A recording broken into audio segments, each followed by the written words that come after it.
Jorge Viana, eu quero, antes de iniciar meu pronunciamento, cumprimentar, através de Vossa Excelência, que dirige a sessão neste momento, todos os integrantes eleitos da mesa diretora. Creio que, diferente do que muitos apregoam, teremos um ano importante para o Brasil, cuja participação do Poder Legislativo, senador Jorge Viana, sem dúvida nenhuma, será fundamental para que possamos atingir os avanços preconizados, não só pela presidenta Dilma, mas esperados com muita esperança por todo o povo brasileiro. Então, senador Jorge Viana, parece até que esta vaga de primeiro vice-presidente do Senado Federal é uma cadeira reservada ao Estado do Acre. Tivemos aqui o senador Tião Viana como vice-presidente da Casa, eu, à época, era deputada federal, Sua Excelência, governador do Estado do Acre, e, recentemente, senador Aníbal Diniz, que aqui está, que também, com muita competência, com muito cuidado e com espírito de profundo respeito democrático, também presidiu, ocupou a cadeira da primeira vice-presidência. Não tenho dúvida, senador Jorge Viana, que Vossa Excelência, ao lado do presidente Renan Calheiros, ao lado dos demais membros efetivos e suplentes da mesa diretora, farão um excelente mandato que honrará essa casa e, sem dúvida nenhuma, o povo brasileiro. Então, desejo toda a sorte, que Vossa Excelência tenha uma profícua estada diante de uma responsabilidade tão grande que passa a ocupar. Competência, experiência, todos os membros têm.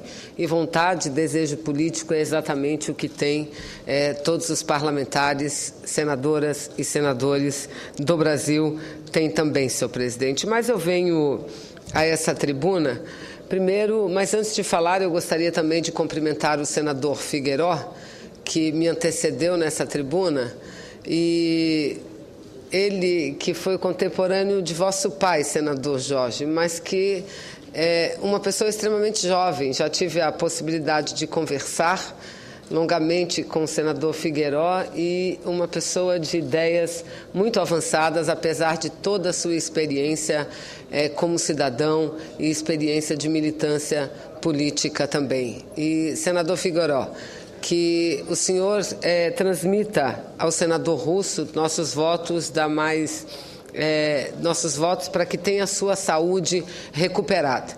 Assim como Vossa Excelência, senador Russo, antes senadora Marisa Serrano, são senadores muito queridos por essa casa e, sem dúvida nenhuma, muito queridos pelo Brasil. Sabemos que o senador Russo passa por um momento delicado de sua vida, de sua saúde, mas, sem dúvida nenhuma, com a ajuda de Deus, com todo o esforço, com a ajuda dos médicos competentes, ele ultrapassará esse momento. E que Vossa Excelência tenha um excelente mandato ao lado de todos nós. Cumprimento, portanto, senador. Obrigada. E, senhor presidente, senhoras senadoras, senhores senadores, no início deste ano, completa-se 10 anos desde que um conjunto de forças políticas liderada pelo ex-presidente Lula chegou ao Palácio do Planalto.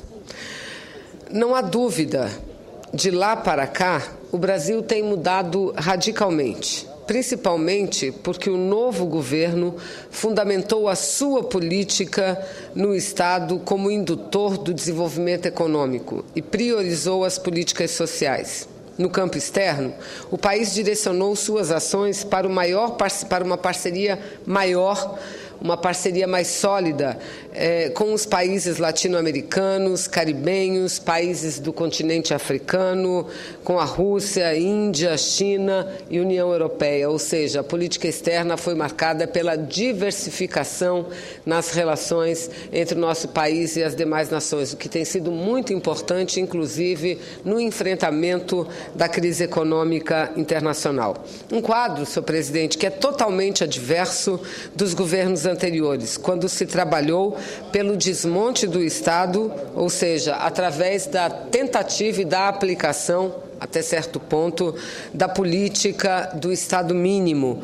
O panorama daquela época era de prolongada recessão, desigualdade e exclusão social. Na política externa, o principal parceiro do Brasil eram os Estados Unidos e era o FMI quem ditava as bases da política econômica brasileira. Os resultados dos 10 anos do governo Lula e Dilma são evidentes. Entre 2003 e 2009, 28 milhões de pessoas saíram da situação de miséria.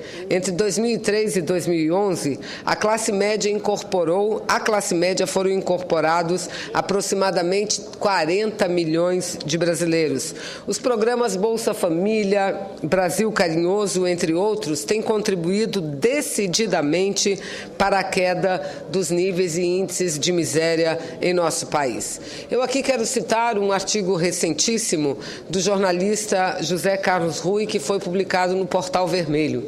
O Portal Vermelho que expressa muito a opinião do nosso partido, do meu partido, o Partido Comunista do Brasil, PCdoB. De acordo com o jornalista José Carlos Rui, e baseado em estatísticas oficiais, os governos de Lula e de Dilma criaram 17 vezes mais empregos do que os 8 anos do governo tucano do ex-presidente Fernando Henrique Cardoso. Ou seja, desde 2003 foram criados mais de 16 milhões e 200 mil empregos formais no Brasil, com carteira de trabalho assinado.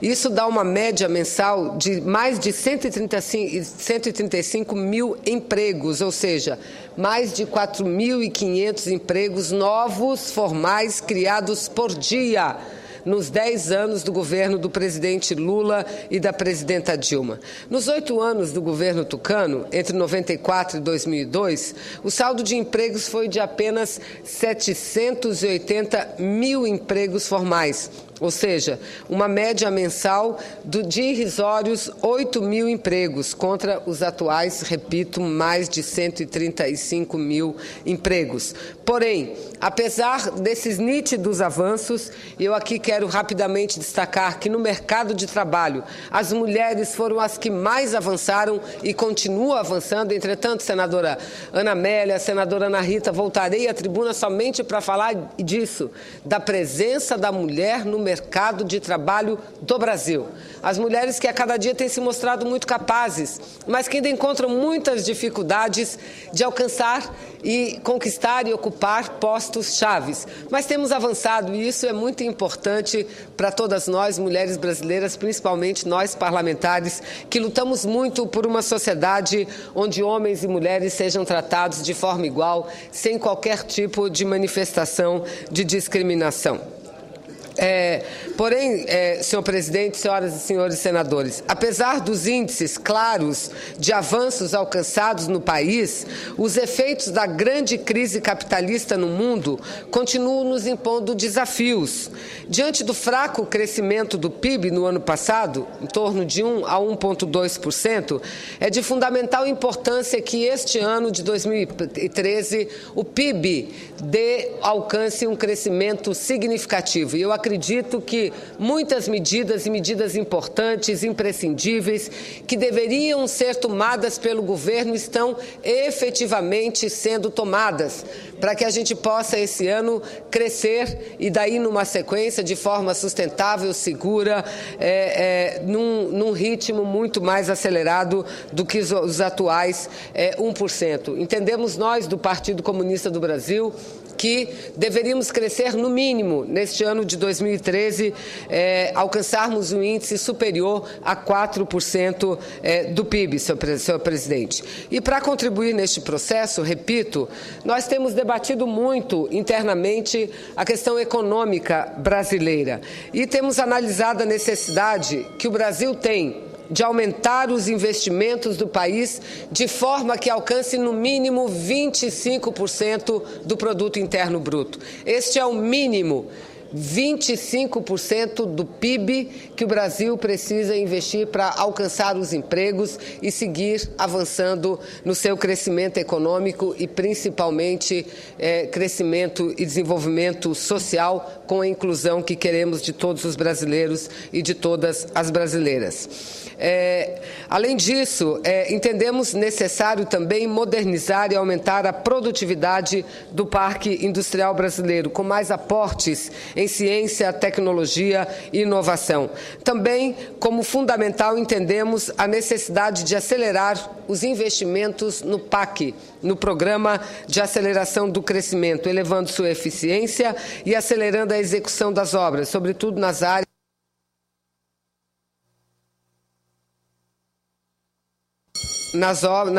onde há lentidão, como saneamento, transporte e urbanismo.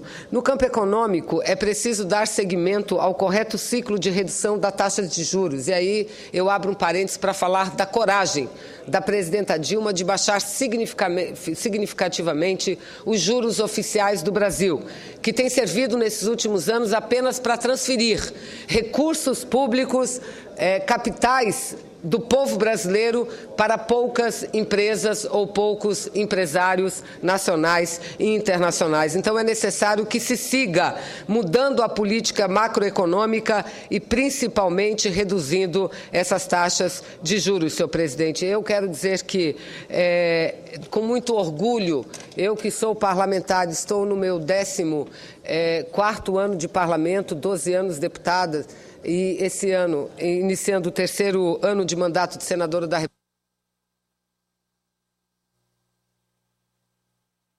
Viana, neste 1 minuto, concluindo, dizer que pude vivenciar como parlamentar, deputada federal, o último ano de mandato do presidente Fernando Henrique e todos os mandatos do presidente Lula e da presidenta Dilma. E a diferença, de fato, é sentida não só pela aprovação que ambos têm da população brasileira, mas é sentida não só nos dados estatísticos, mas na mudança que a sociedade brasileira vem adotando. E eu, de uma forma muito humilde, entretanto muito compromissada com o meu povo, com o meu país e com o meu Estado, tenho procurado dar toda essa contribuição, senhor presidente, e dizer que eu voltarei em breve daqui, visto que não dá para concluir meu pronunciamento, senhor presidente, não peço para considerá-lo como lido, mas voltarei em breve nessa tribuna para fazer um balanço dos meus trabalhos ano passado aqui no Senado Federal. Despeço-me cumprimentando mais uma vez Sua Excelência, senador Jorge Viana. Obrigada.